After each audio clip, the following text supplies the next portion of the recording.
चलिए जानते हैं छत्तीसगढ़ की 25 बड़ी खबरों को सिर्फ 10 मिनट में। लेकिन उससे पहले वीडियो को लाइक और चैनल को सब्सक्राइब जरूर करें। रायपुर में 73 दुकानों पर चला निगम का बुलडोजर। रायपुर में अतिक्रमण के खिलाफ नगर निगम और पुलिस की संयुक्त कार्रवाई तेज हो गई है। संतोषी नगर मुख्य मार्ग पर चलाए गए टीम प्रहरी अभियान के तहत 73 दुकानों के सामने सड़क पर बने अवैध शेड और बढ़ाए गए ढांचे जेसीबी से तोड़ दिए गए। सड़क पर रखा सामान भी जब्त किया गया। कब्जाधारी दुकानदारों पर कुल 12,000 रुपए का ई चालान काटा गया। यह कार्रवाई police commissioner doctor Sanjeev Shukla और कलेक्टर डॉक्टर गौरव कुमार सिंह के निर्देश पर जोन 6 और जोन 10 में की गई। अधिकारियों ने कहा कि मुख्य मार्गों पर यातायात बाधित करने वाले अतिक्रमण को हटाने के लिए आगे भी अभियान जारी रहेगा।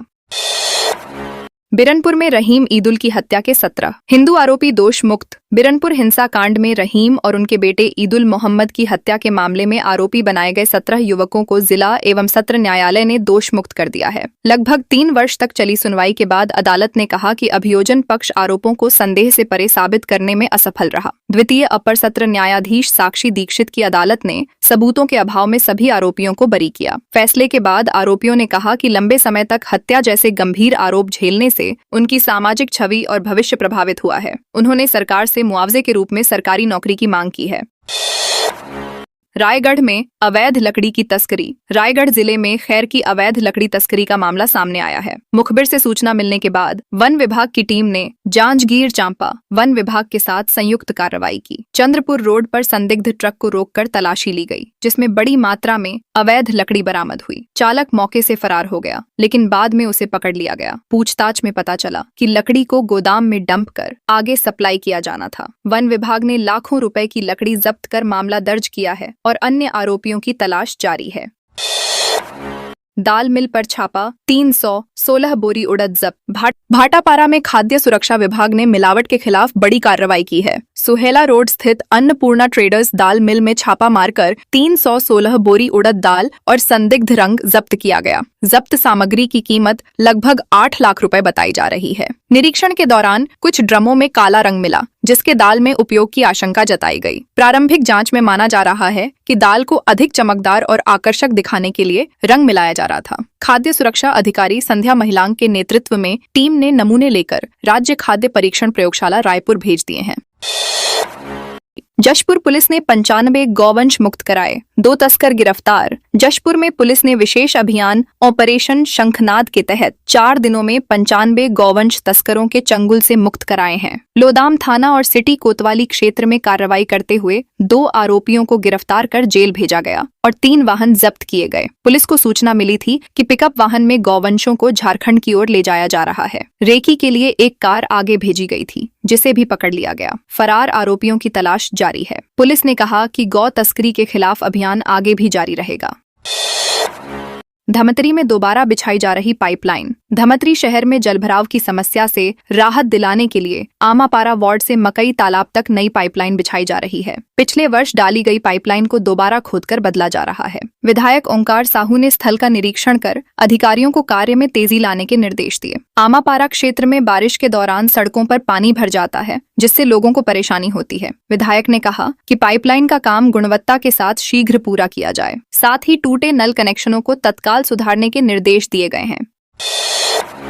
जांजगीर चांपा में बंद मिल से करोड़ों की अवैध लकड़ी जब्त। जांजगीर चांपा जिले के ग्राम भादा में वन विभाग ने संयुक्त कार्रवाई करते हुए एक बंद मिल से 15 ट्रक से अधिक इमारती लकड़ी जब्त की है। लकड़ी तेंदू और खैर प्रजाति की बताई जा रही है, जिसकी कीमत करोड़ों रुपए आंकी गई है। रायगढ़ और जांजगीर चांपा वन विभाग की टीम ने पीछा कर इस अवैध भंडारण का खुलासा किया। जांच में बंद मिल के अंदर अवैध आरा मिल भी संचालित होने की जानकारी मिली। अधिकारियों ने बताया कि लकड़ी के व्यापार के लिए आवश्यक अनुमति नहीं थी। मामले में शामिल लोगों के खिलाफ वन अधिनियम के तहत कार्रवाई की जा रही है।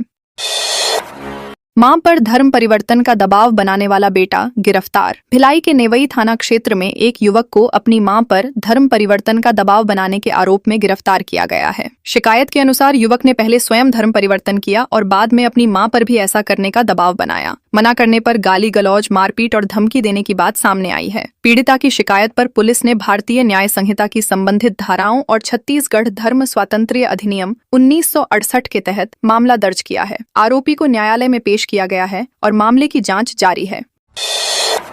भाईजान चाट वाले ने जय माता दी लिखकर गुपचुप बेचा। देव बलौदा चरोदा के 13वीं शताब्दी के प्राचीन शिव मंदिर में महाशिवरात्रि के अवसर पर हर वर्ष भव्य मेला लगता है। इस बार 15 फरवरी को मेले के दौरान एक चाट विक्रेता द्वारा दुकान पर जय माता दी लिखकर गुपचुप बेचने को लेकर विवाद खड़ा हो गया। कुछ संगठनों को जानकारी मिलने पर उन्होंने आपत्ति जताई और मौके पर पहुंचकर हंगामा किया। आरोप लगाते हुए स्टॉल हटवा दिया गया और अन्य कई दुकानों को भी बंद कराया गया। अगले दिन ग्रामीणों ने कहा कि मेले में वर्षों से सभी समुदायों के लोग व्यापार करते आए हैं। प्रशासन ने स्थिति को नियंत्रित कर शांति बनाए रखने की अपील की है और मामले की जांच की जा रही है। मौधापारा में संडे बाजार लगाने के लिए दिखानी होगी आईडी। रायपुर के मौधापारा स्थित संडे बाजार को व्यवस्थित करने के लिए नगर निगम ने नया नियम लागू किया है। अब बाजार में दुकान लगाने वाले प्रत्येक फेरी वाले को वैध पहचान पत्र निगम में जमा करना अनिवार्य होगा। बिना आईडी के किसी को भी व्यवसाय की अनुमति नहीं दी जाएगी। महापौर मीनल चौबे ने अधिकारियों को निर्देश दिए हैं कि बाजार क्षेत्र में यातायात व्यवस्था सुधारी जाए और अव्यवस्था पर रोक लगाई जाए। निर्णय के अनुसार केवल स्थानीय निवासियों को ही दुकान लगाने की अनुमति मिलेगी, जबकि बाहरी व्यापारियों पर रोक रहेगी। निगम का कहना है कि इस कदम से स्थानीय फेरी वालों को प्राथमिकता मिलेगी और बाजार अधिक व्यवस्थित ढंग से संचालित होगा। छत्तीसगढ़ की 2 राज्यसभा सीटों पर 16 मार्च को चुनाव। छत्तीसगढ़ से राज्यसभा सांसद केटीएस तुलसी और फूलो देवी नेताम का कार्यकाल 2 अप्रैल 2026 को समाप्त हो रहा है, जिससे 2 सीटें रिक्त होंगी। चुनाव आयोग ने इसके लिए अधिसूचना जारी कर दी है। 26 फरवरी को नोटिफिकेशन जारी होगा और 5 मार्च तक नामांकन दाखिल किए जा सकेंगे। 6 मार्च को नामांकन पत्रों की जांच होगी तथा 9 मार्च तक नाम वापसी की अंतिम तिथि तय की गई है। 16 मार्च को सुबह 9 से शाम 4 बजे तक मतदान होगा और उसी दिन शाम 5 बजे से मतगणना शुरू होगी। 20 मार्च तक पूरी चुनाव प्रक्रिया संपन्न कर ली जाएगी। राजनीतिक दलों ने संभावित उम्मीदवारों के चयन को लेकर मंथन तेज कर दिया है। पूर्व गृह मंत्री ननकीराम कंवर सड़क पर उतरे। कोरबा में पूर्व गृह मंत्री ननकीराम कंवर ने राताखार वार्ड के जमीन विवाद को लेकर प्रदर्शन किया। उन्होंने आरोप लगाया कि उच्च न्यायालय के आदेश के बावजूद ग्रामीणों को नोटिस जारी कर परेशान किया जा रहा है। मामला खसरा नंबर 74-1 की जमीन से संबंधित है, जहां पूर्व में लोगों को पट्टे दिए गए थे। बिलासपुर उच्च न्यायालय ने स्थल जांच और सीमांकन के निर्देश दिए थे। कंवर का कहना है कि बिना सीमांकन की प्रक्रिया पूरी किए कार्रवाई की जा रही है और दस्तावेजों में गड़बड़ी की आशंका है। उन्होंने निष्पक्ष जांच और ग्रामीणों को राहत देने की मांग की। प्रशासन का कहना है कि न्यायालय के निर्देशों के अनुरूप ही प्रक्रिया अपनाई जा रही है।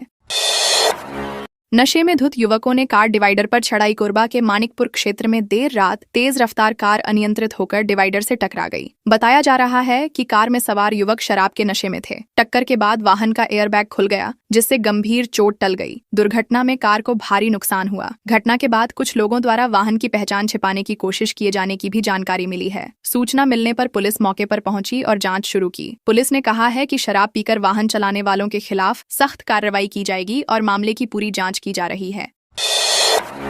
चूड़ी प्रथा के आरोपों के बावजूद गुजारा भत्ता की हकदार है पत्नी। छत्तीसगढ़ हाईकोर्ट ने महत्वपूर्ण निर्णय देते हुए कहा है कि केवल दूसरी शादी या चूड़ी प्रथा के आरोपों के आधार पर पत्नी को भरण पोषण के अधिकार से वंचित नहीं किया जा सकता। जशपुर जिले के एक मामले में पति ने पत्नी पर आरोप लगाकर गुजारा भत्ता देने से इनकार किया था। फैमिली कोर्ट ने साक्ष्यों के आधार पर पत्नी के पक्ष में फैसला सुनाया था। हाईकोर्ट ने भी इस आदेश को बरकरार रखते हुए कहा कि पत्नी और बच्चों का भरण पोषण करना पति की जिम्मेदारी है। पर्याप्त प्रमाणों के अभाव में पति की याचिका खारिज कर दी गई और भरण पोषण का आदेश कायम रखा गया।